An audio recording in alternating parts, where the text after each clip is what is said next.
A bit of bright news heading into your weekend, and as we look ahead to the midterms, 2 new polls show that the Democrat Party is the weakest that it has been since this polling, at least, began. I'm Michael Knowles. It's The Michael Knowles Show.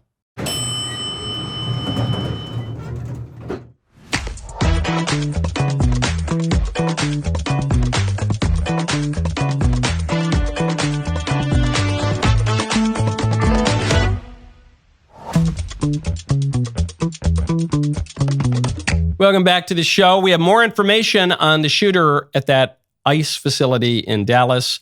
Information that you will not have heard and will probably have heard contradicted if you hear anything about it at all on liberal media. We'll get to that momentarily. First, I want to tell you about Boll and Branch. Right now, go to bollandbranch.com/Knowles. Do you ever wonder what it's like to sleep with me?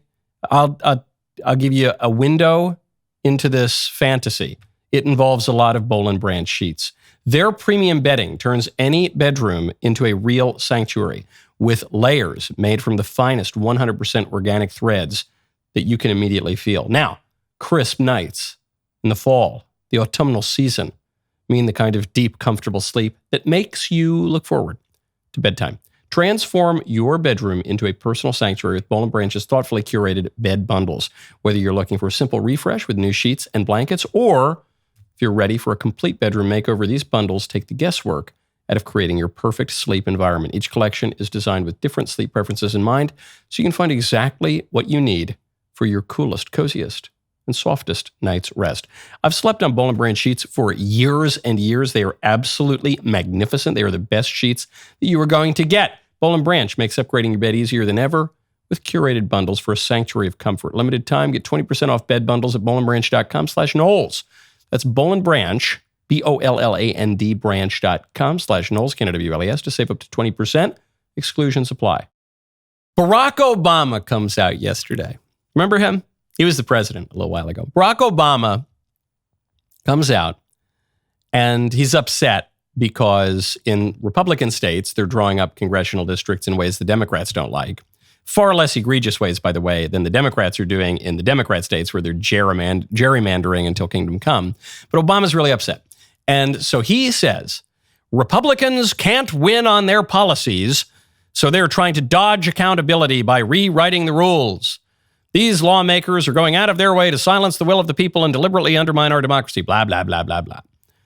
He's saying that Republicans are redistricting, which Democrats are also doing. And they're doing in a far more egregious way, but whatever. He's saying Republicans can't win on their policies. I have a little poll here. This is a poll from Reuters Ipsos, so it's not a right-wing poll. Which party has a better plan? This poll was just conducted. Over 1,000 U.S. adults, September 19th through the 21st, 2025. Just go down the list. Which party has a better plan? Crime. 40% say Republicans, 20% say Democrats. Blown out of the water. 2-1 Republicans. Immigration. 40% Republicans, 22% Democrats. Republicans leading Democrats almost 2-1 on immigration. Crime and immigration, 2 top political issues. Foreign conflicts. Oh, well, here Republicans have been pretty weak on foreign conflicts. And nope, 35% to Democrats, 23%. U.S. economy, that ranks right up there at the top of the list too. Republicans, 34%, Democrats, 24%, trouncing the Democrats there as well. How about gun control? Gun control is an issue that sometimes the Democrats edge the Republicans out on, sometimes by a lot. Nope, Republicans 32%, Democrats 28%. I should say there's a margin of error of 3 points here, but Republicans are winning even outside the margin of error. Political extremism, Democrats have an advantage here, right? They always blame the far right, which they say commits 3/4 of the political violence, when you don't count any of the left-wing political violence. So how are they? Oh, nope, that's the Republicans too. 30% to the Democrats, 26%. So also outside the margin of error. How about, now this one floored me. Respect for democracy. This is one of those abstract issues that uses all these kind of slogans that the Democrats they're going to win on, right? And Democrat, democracy, it's right there in the brand. 29% Republican, 31% Democrat. So the Democrats did kind of edge it out within the margin of error. This is the issue the abstract ideological issue that the Democrats win on, it's a tie. It's a statistical tie. How about corruption? Oh, that awful, terribly corrupt. Nope, Republicans win that 27-21. Healthcare. Okay, Democrats picked up healthcare 34-25. Because Democrats promise free healthcare to everyone, and then they don't really deliver very well on healthcare, but they promise it. Okay. Women's rights, so like killing babies in the womb. Yeah, Democrats are winning on killing babies in the womb. And environment, the sun monster killing us all with its evil rays within 10 years ago or whatever AOC said. Yeah, Democrats are winning there too. So on healthcare is the only real issue that the Democrats still have an advantage on. Women's rights is just a modern euphemism for killing babies. So of course, Democrats are going to win there. The environment was just really a term to point to the sun monster, another leftist ideology, climate change. So, okay, they win there. Respect for democracy, okay, it's a tie. Every other issue, and more importantly, every issue that matters. Believe it or not, murdering babies does not rank at the top of the list for most voters. Climate change does not rank at the top of the list for most voters. Respect for democracy, which is a tie, does not rank it. You know what ranks at the top of the list? Crime, immigration, the economy, foreign affairs, all these foreign wars at least, all of those things rank toward the top of the list. Republicans dominating on each of them. But it's not just the Reuters Ipsos poll. There's another poll just came out from Quinnipiac. Quinnipiac, not a right-wing poll. 30% of voters nationwide say they have a favorable opinion of the Democrat Party. 54% have an unfavorable opinion. This is, as according to the survey's press release, this is the lowest favorability rating for the Democratic Party since the Quinnipiac University poll began asking voters this question in 2008. On top of that, to put this in perspective, we are now well into Trump's first year. We are now looking ahead to the midterms where typically the party out of the White House crushes. And the Democrats are underwater on basically everything. And they've got their worst unfavorability rating since Quinnipiac started taking this poll. This is a catastrophe for Democrats, a catastrophe. I've never seen anything like it. And Barack Obama has the temerity or the despair, I guess, the desperation to say, well, these Republicans can't win on the issues. They can't win. They're winning on every issue, just about, all the ones that matter. And you know how else you can tell the Republicans are running on the issues? The Democrats are killing us. That's how you can tell. You know how you could tell Trump was going to win the election in 2024? Because the left kept trying to kill him. They wouldn't try to murder him if they could just beat him at the ballot box. On top of the assassination attempts, they wouldn't have tried to throw him in prison had they thought they could beat him at the ballot box. They wouldn't have tried to kick him off the ballot if they thought they could beat him at the ballot box. All of the other attacks, the leftist attacks that even the Atlantic magazine is pointing out, are coming from the left. The assassination of Charlie. If they thought they could beat him fair and square in a debate, if they thought that he wasn't effective, if they thought he wasn't persuading people, if they thought he wasn't shifting the youth vote 10 percentage points to the right in 2024, they wouldn't have killed him. That's how you can tell. And the more that the Democrats double down on this awful behavior, the more those numbers are going to keep shifting. Now, there's a little caveat here for the Republicans. Voters trust the Republicans right now, much more than the Democrats, on crime, on immigration, on foreign conflicts, on the economy, so on. That means Republicans have to deliver. Not just press releases, not just commemorations, not just good clips on Twitter. They need to round up criminals and seriously prosecute them. They need to deport a lot of illegal aliens. And they've done a pretty good job on it. In fact, I think a lot of Trump's critics, including on the right on immigration, are really being dishonest, because the Trump roundup efforts have been pretty good, all things considered. But even just the self-deportations that have turned up in multiple surveys now. What was it? By a month ago, by last count, 1.6 million illegal aliens left the country voluntarily. That's pretty good. Got to keep it up. Got to keep the economy strong. So obviously the Republicans still have their work cut out for them. But as of now, the Republicans, by all historical precedent, should get blown out of the water in the midterms. Doesn't look like that's going to happen. And Obama just doubles down on the L's. Obama just came out and he attacked Trump for spreading supposed medical misinformation on the link between medications and autism. So we have the spectacle of my successor in the Oval Office making broad claims around certain drugs and autism that have been continuously disproved. And the degree to which that undermines public health, the degree to which that can do harm to women who are pregnant, the degree to which that creates anxiety for parents who do have children who are autistic. Okay, so what's he talking? He's talking about Trump and RFK coming out and saying that they've discovered a link between acetaminophen, Tylenol in the womb, and autism. He said these have been repeatedly disproven. It's causing real harm to women by saying there's a link between Tylenol and autism. Repeatedly disproven scientific misinformation. Is that so? Because here we go. Here's a tweet from 2013, citing an article from Reuters. Too much Tylenol in pregnancy could affect development. It says acetaminophen use in pregnancy linked to children's developmental delays. That comes from the ACOG. That is the American College of Obstetricians and Gynecologists. Repeatedly disproven. That's just what Trump said. Trump said the thing that the ACOG said. The ACOG linking to an article in Reuters, same thing that Reuters said.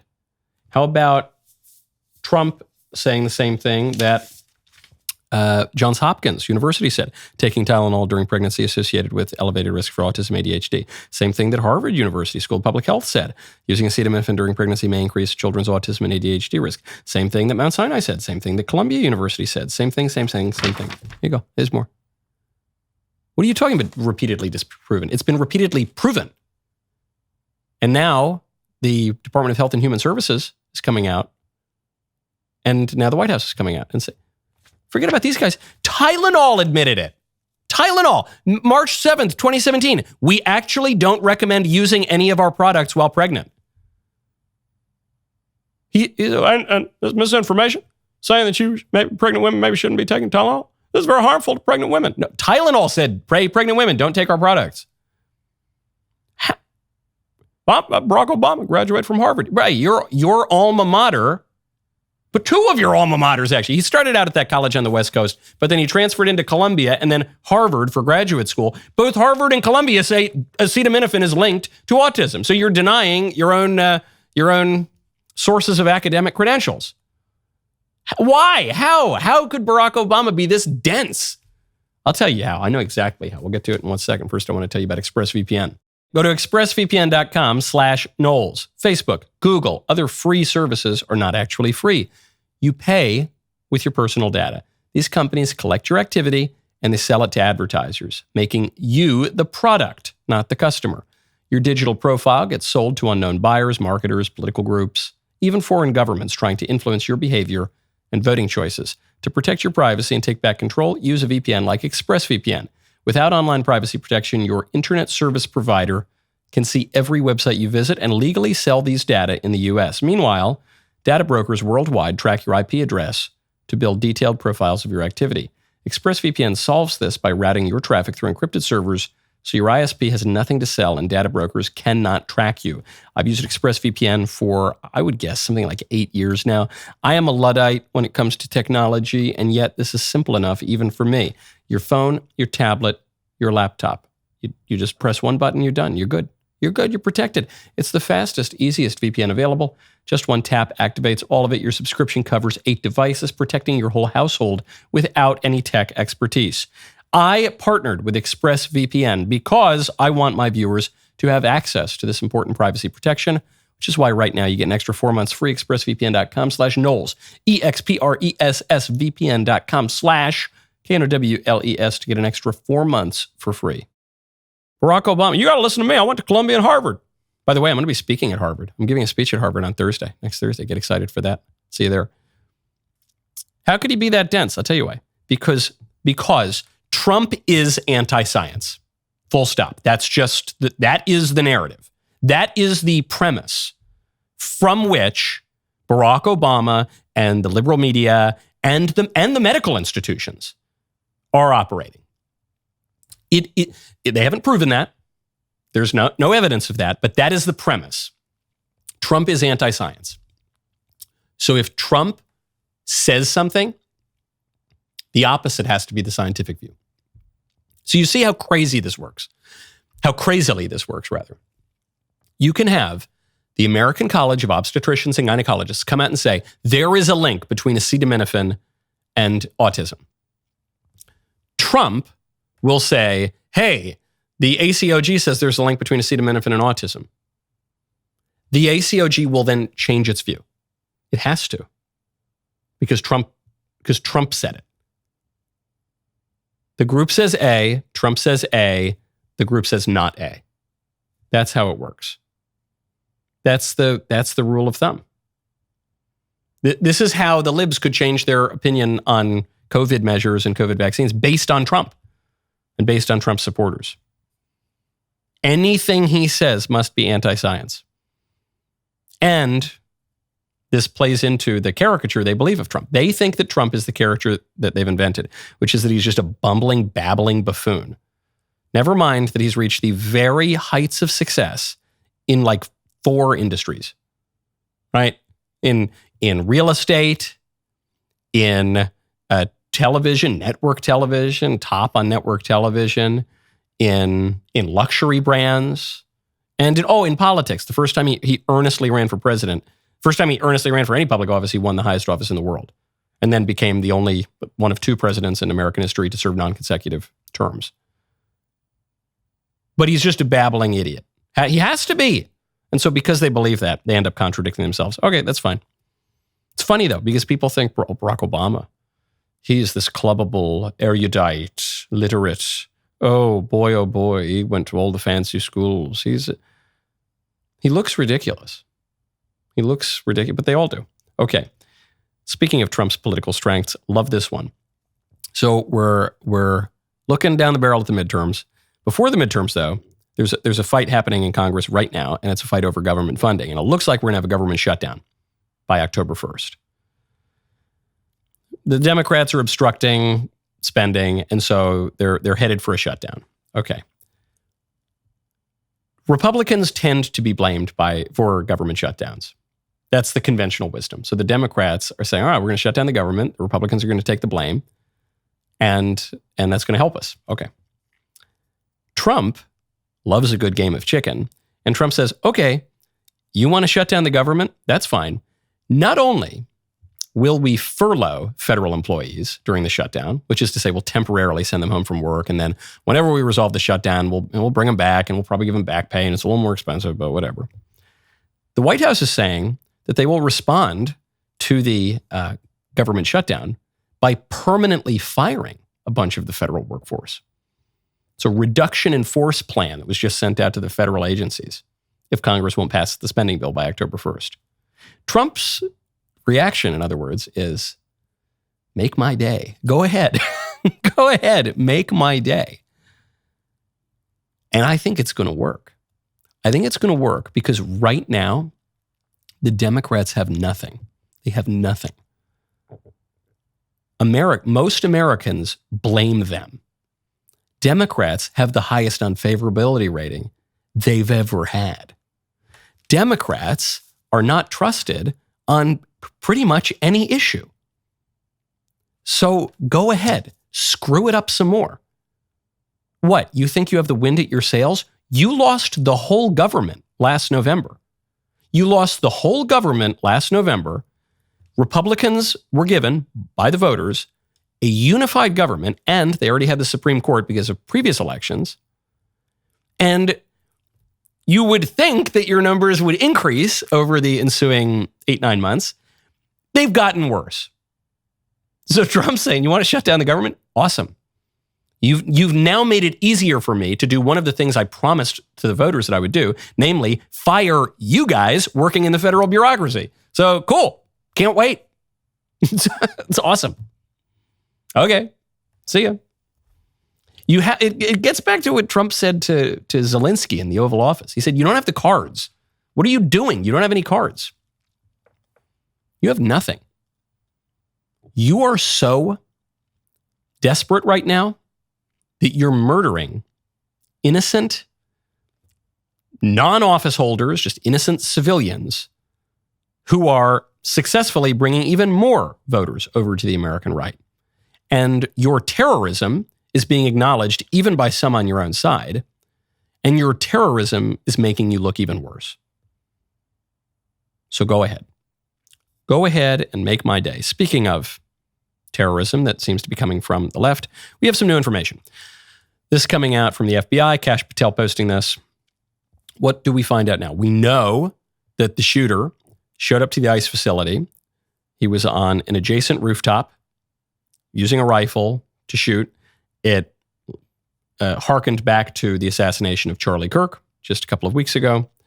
Also because we know that the shooter wrote anti-ICE, so wrote something on the bullets, much like in the assassination of Charlie Kirk from the radical leftist. And in this case, he wrote anti-ICE. What else do we know? We know that the perp, the guy who did it, downloaded a document titled Dallas County Office of Homeland Security and Emergency Management, containing a list of DHS facilities. So he was obviously targeting DHS. He conducted multiple searches of ballistics and the Charlie Kirk shot video between September 23rd and 24th. So you might be tempted to say, well, everyone saw that horrific video. Yeah, but he was looking at it right before he levied this attack, and he was looking up ballistics. We know that between August 19th and 24th, he searched apps that track the presence of ICE agents. Hold on, record scratch, freeze frame. There are apps that track the presence of ICE agents. Those need to be taken off the app stores immediately.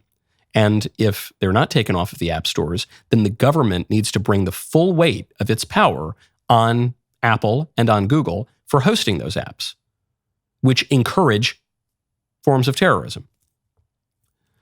One of the handwritten notes recovered from this shooter reads, quote, hopefully this will give ICE agents real terror to think, is there a sniper with AP rounds on that roof? So I'm not even coming to a firm conclusion on who this guy is and what his motives are. All of the evidence says that he was a leftist. Ken Klippenstein has an article about this, which actually argues that he didn't have a strong political motive either way, and talks to friends and say, oh, he was just kind of ironic, or he was just, I don't know, he was just in it for the lols or whatever, kind of downplaying his political motives. But even they say, no, but he didn't like Trump, and there was some sincerity even when he was joking around. And one of his video game usernames was #impeachment. So all of the evidence that we have from the ICE shooting, all of it, without exception. We also know he voted in a Democrat primary in 2020. So all of the evidence that we have says that he was on the left. How did MSNBC cover it? We'll get to that in 1 second. First, I want to tell you about YAF and the National Journalism Center. It is absolutely shocking that more people have not heard about YAF's National Journalism Center. There is not a more consequential and important pipeline from college into conservative media than NJC. It boasts a 12-week internship program that is fully paid, gives you access to the best reporters and personalities in the business, sticks you right in a working newsroom in the first week. You want to be at the center of the nation's biggest political stories? NJC is the fastest way to do it. We have had reporters here at the DailyWire who have attended NJC and launched their professional careers immediately. Our NJC alumni have pursued stories relentlessly, from taking pictures from a helicopter to expose a dodgy Texas community development marketed exclusively to illegal immigrants. Their reporting was featured here on the Daily Wire, on Fox News, and a host of other prominent media outlets. This reporting from Daily Wire's NJC alum has created real, tangible change and put concrete wins on the board for American patriots. It all traces back to NJC's Internship Journalism Bootcamp, which covers everything you need to break into media, whether you're interested in podcasting, video production, print reporting, or independent journalism. More importantly, if you're tired of the fake news lib media and you want to win, get off the sidelines and get into the game. Submit your application to the National Journalism Center today. Turning to very, very bad journalism, after all of this information has been coming out about the shooter at the ICE facility, here's how MSNBC covered it. You have Director Patel putting out information that is clearly immediately trying to assign blame. And I don't think we know enough, and I don't think the FBI quite knows enough yet, what the motivation is here. Does it look like there may be a political angle to this? Yeah. Based on the recovered evidence? For sure. Do I think there's trends that are moving in that direction, that we could see more violence emerging from the different sides of the political spectrum? Absolutely. But we have not seen in this case yet, and even not in the Charlie Kirk assassination, a really clear, definable ideology or motive.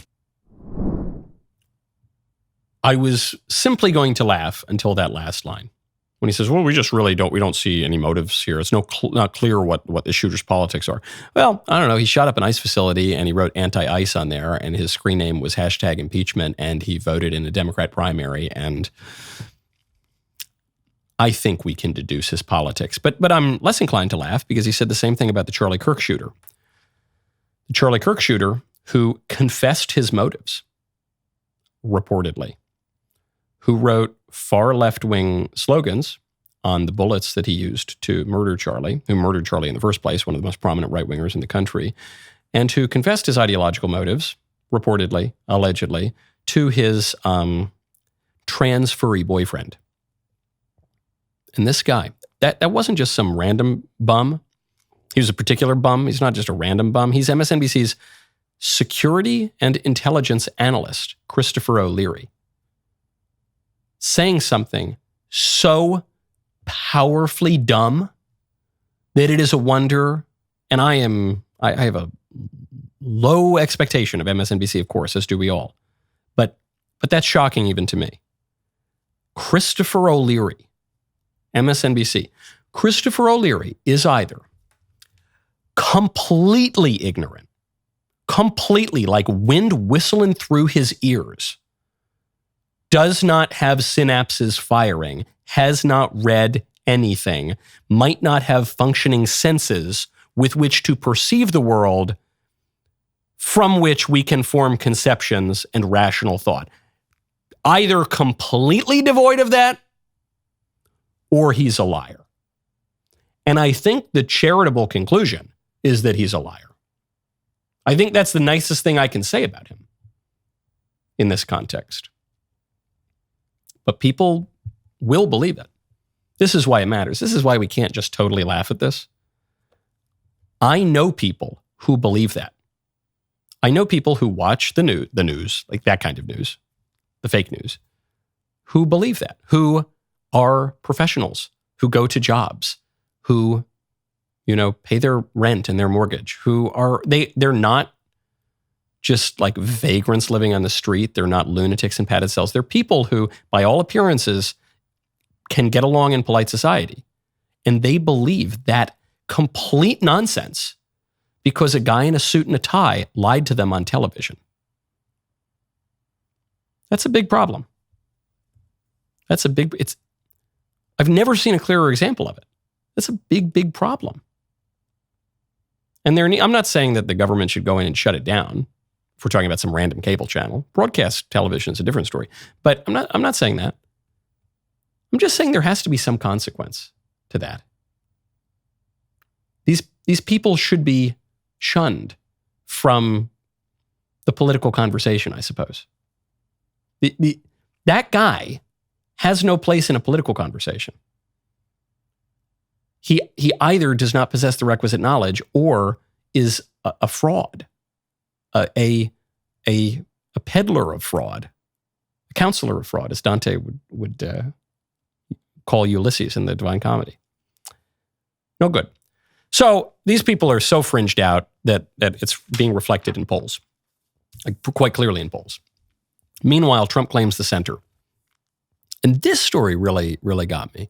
Trump, on a prominent issue that we haven't talked about for a couple of weeks, is asked a question about the Israel-Palestine conflict, and specifically whether or not he's going to allow Israel to annex the West Bank. Not Gaza, not parts of southern Syria, not all the other places that Israel has taken or taken back, But the West Bank, where Israel has encouraged settlements and which some have suggested Israel would annex outright. Here's his answer.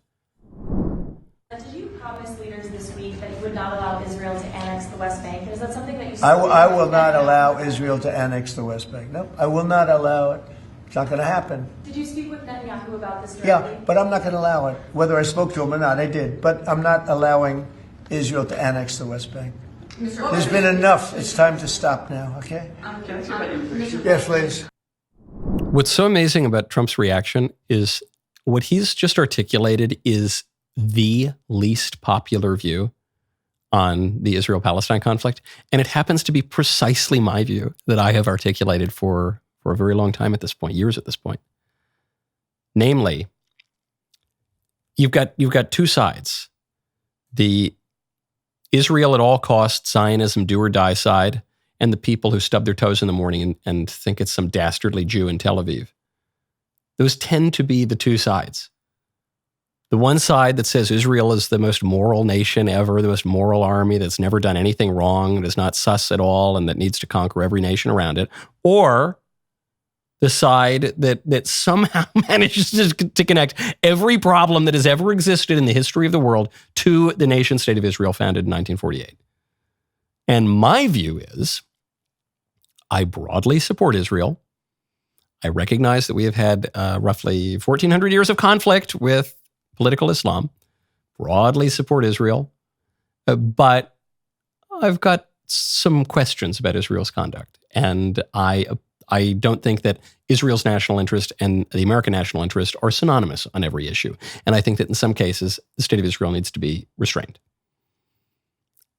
It's the least popular view because you get hit from both sides all the time. But that's my view, and it happens to be correct. And it's the president's view as well. And why does this matter, even beyond the Israel-Palestine conflict? Because it means that Trump has truly staked out the center of American politics. He is the center now. Imagine telling someone that 10 years ago. Imagine telling someone in either party that 10 years ago when Trump was seen as this radical, extreme, fringe, crazy clown show. And then he's the center. He's the norm. He's the middle.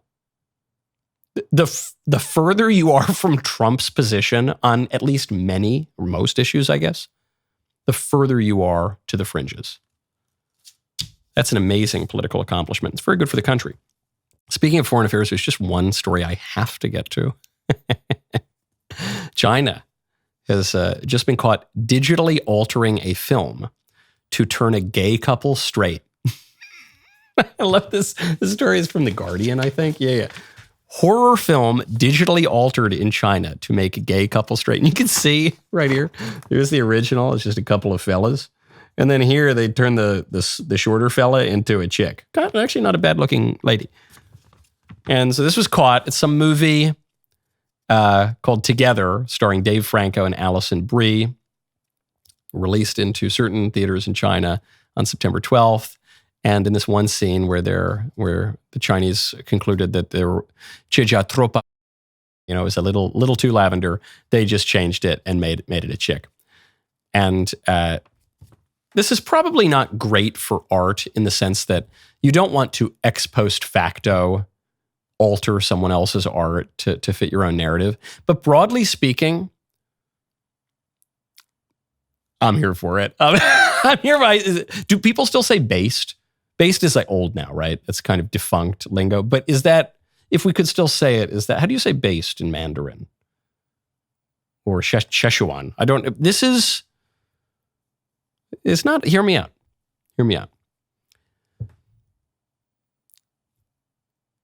Before we had all this craziness in movies, we had something called the Hays Code. Okay, the Hays Code existed from 1934 to 1968 in the United States. And it was self-censorship. It was a set of standards that the film industry imposed upon itself. It was promoted by Catholics, by the way. It was largely a Catholic initiative, but it spread throughout the film industry. The films that were created during the Hays Code were the best films ever made. There were some good films that were made afterward, but year for year, the best films ever made were made during the Hays Code. with self-censorship. Citizen Kane, Wizard of Oz, Gone with the Wind, Casablanca, Streetcar Named Desire, like the greatest movies ever made. I guess The Godfather came later. The Godfather and Me, Myself, and Irene came later. But other than those two, the greatest movies ever made were made during this period of self-censorship. There was a period in Hollywood before the Hays Code.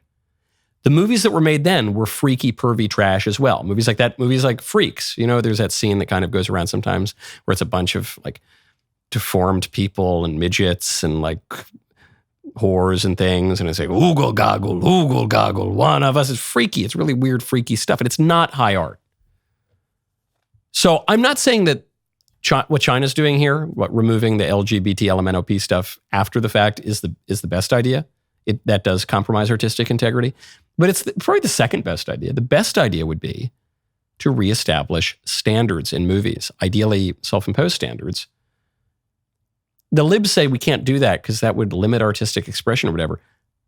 In reality, though, it would make the art better. Who writes better poetry? The weirdos who show up to slam poetry slams and just kind of freestyle rap, or Shakespeare with rhyme and meter? Which kind of poetry is better? If you're being honest, every single person would say the poetry with limits. Limits are what make the art. It's true throughout our lives. So anyway, 2 cheers for China. 2 cheers for China on the movie. Maybe we could learn a lesson from them. This October, we're giving Daily Wire Plus members more than ever before. New films, new series, new documentaries, entertainment that exposes corruption, defends families, and fights for truth. Take a look at what's coming to Daily Wire Plus this October. We had an opportunity to disrupt what became 9/11. It's coming at your kids whether you like it or not. It wasn't if it was going to happen, it was when the United States was going to be attacked. These people are trying to talk to my daughter. Edward? I'm not Edward, I'm a demon. The whole purpose behind this is to overturn Western civilization. Bin Laden was getting very antsy.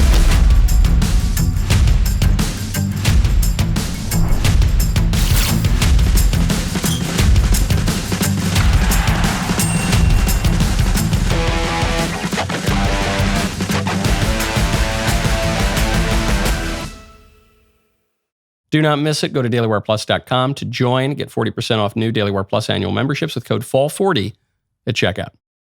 My favorite comment yesterday is from Adder0130. It says, never not funny when Michael runs through all the nicknames of marijuana. You're talking about the old Peruvian parsley, right? The old Mary Jane, the California cumin, huh? You're telling me about a little bit of them jazz cigarettes, huh? That Bolivian basil, is that right? All right, I've got to think up some more. Talking about pot. Finally, we've arrived at my favorite time of the week, when I get to hear from you in the mailbag. Our mailbag is sponsored by Pure Talk. Go to puretalk.com/Knowles, KNWLES. Switch to Pure Talk with a qualifying plan of $35. Get a free 1-year membership to Daily Wire Plus. Take it away. Hello. I feel that at Charlie's memorial also indicated a shift in the Republican Party by introducing Christianity into politics again. I hope we see the party shift from focusing so heavily on fiscal policy, but how to integrate Christian charity as well. This brings me to my question, which is, what is the government's role for helping the elderly and disabled? I am particularly interested in this because I have become the mother of a son with severe cerebral palsy. And in my state of Arizona, services for disabled people, especially children, continues to be cut, using money as the excuse. I feel that as Christians, isn't it our call to help the least of these? What is the conservative position on supporting people with disabilities? Thank you, and God bless. Well, the conservative position is different from the libertarian position. And so the two get conflated because of the conservative libertarian alliance after World War II that still continues to exist. And that I'm not totally opposed to, because there just aren't that many conservatives and there certainly aren't that many libertarians. So they decided as a prudential matter to team up. Sometimes that has good results, sometimes weaker results. But the conservative response is, yes, of course. Of course we have a responsibility in political community to take care of people who cannot take care of themselves. The only question then is not out of principle, but out of prudence. How is that best done? And here I think the conservative answer is through subsidiarity. So it is better to take care of these people at the most local level possible. But this does not preclude some kind of national program. It's just that a national program will work better if the charity and the care for these people, disabled or elderly or frail in some other way, is taken care of at more local levels, at the township level, the county, state, and then federal government level. But yes, the conservative response is, in principle and in practice, we have a responsibility to take care of these people.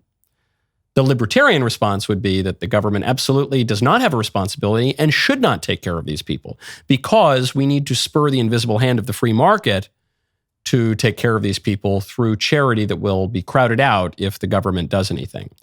But you know, the invisible hand is providence for atheists. And the invisible hand is actually, as Adam Smith describes it, is not all that far off from providence. You know, Adam Smith is writing in a more clearly religious way than the secular people today who have made an idol out of free markets and individualism. Okay, next question.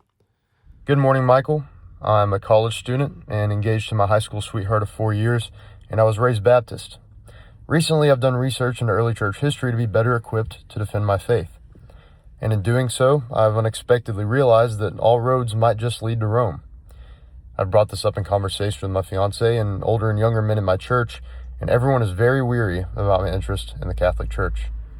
My question is, what should I do? Should I listen to the people I trust and avoid it, or pursue this? Obviously, if I were to convert, it could hinder my future marriage and relationships with my church friends. However, my faith in Jesus gives me confidence that if I'm in search of the truth, I will find it. Thanks. Really good question, and many such cases. A friend of mine, Joshua Charles, was quite ardently Protestant, and he decided he was going to read the church fathers, the early Christian writers, to prove that Catholicism was not biblical and was contrary to the spirit of the apostolic age and the early Christians. And what did he find? He found out the exact opposite. He found out that his own religious practices were an aberration and deviated from early Christian practice. And he became Catholic. And now he runs a group called Eternal Christendom, which is terrific. So many such cases. Just St. John Henry Newman made this point. He was Protestant. He was rather ardently anti-Catholic in many respects. And he has a line. It's very provocative. This is no offense intended to our many Protestant friends. But he said to become deep in history is to cease to be Protestant. So again, I'm not saying that's what you're going to find. I got many friends and some family members who have remained Protestant, but that's what he found. He was a Protestant, then he became a Catholic priest, and then he became a Catholic saint. So anyway, that's what you're finding. And I don't think anybody of good faith would tell you not to pursue the truth, right? So you're pursuing the truth as you see it, and you feel it's leading you across the Tiber to Rome. So I think that's good. You're worried it's going to mess up your future marriage. I don't think that's true. You're going to be the head of your household, so I think you could probably persuade your wife.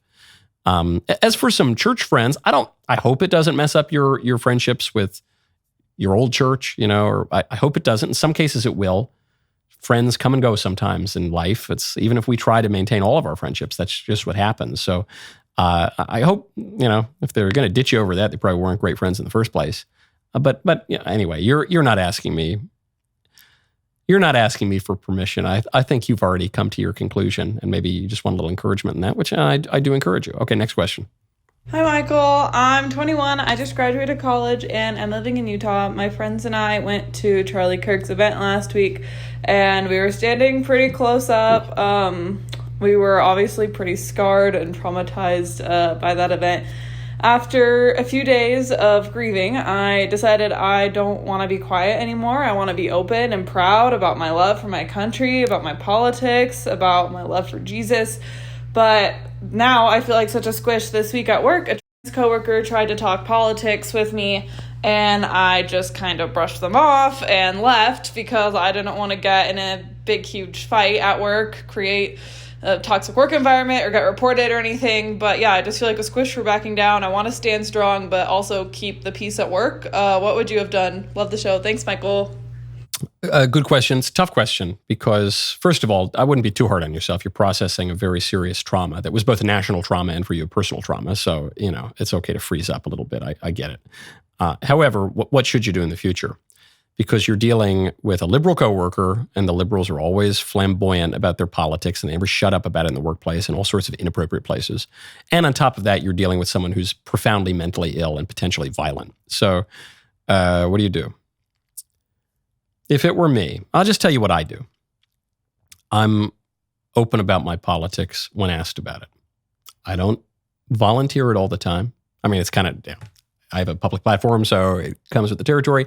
But before I had a public platform, I wouldn't volunteer it all the time. But if it was asked of me, I would tell people the truth in a respectful way. That can have consequences. I just want you to know that. Before you go into it, I just want you to know you could lose your job over that. It would be unfair. It would be unjust. You could suffer violence from a Looney Tune. That could happen. So you should know that at least going in. But if you've determined that you are in fact going to be open about your views and be honest, then I do have a little bit of advice on this, which is don't try to go halfway. Don't say, well, no, look, I kind of like, I'm a Republican, but not that kind of Republican. I just think so. I think it's better to go all the way. So, you're a Republican? Oh, me? I barely would call myself a Republican. I'm to the right of Mussolini. What are you talking about? Me? Oh, I'm not just a Republican. I'm as Republican as it gets. I find Trump to be far too centrist. Oh, I do. What can I tell you? I don't want to go back to 2012. I want to go back to 1220. I find it stops all kind of negotiation and all kind of awkwardness because you're just laying it on the table. You're saying I am so far right. I've so concluded various things about the world. You don't try to pick me apart halfway. I'm solid. It's kind of a challenge to them, and I think it's impressive. But it's kind of like when you're trying to pick up a chick or something. I guess it's not good advice for you because you're a lady. But with a guy who wants to take out a girl, there's two ways you can do it. I say like, hey, hi, Shelley. I think you're kind of, I like your shirt today, Shelley. And would you sometime like to go get a cup of coffee? And you're kind of caving into yourself. Or you can have a little bit of that riz, a little bit of that Mediterranean swag. And you go and say, Shelley, I don't think I can live another day if we don't get coffee later. I won't be able to sleep. We have to, it must be done. I can't think of nothing else. And I need coffee and you're here with me and we have to go do it now. She can still say no, but it's just, you've got a little more confidence. It's harder to say no. It's harder not to like that. It's hard. You're so open about it. So that would be my advice. And if you ever want to pick up a chick, that's good advice too. Okay, there's more to get to. Today is Fake Headline Friday. The rest of the show continues now. You do not want to miss it. Become a member. Use code Knowles, Canada, WLAS at checkout for 2 months free on all annual plans.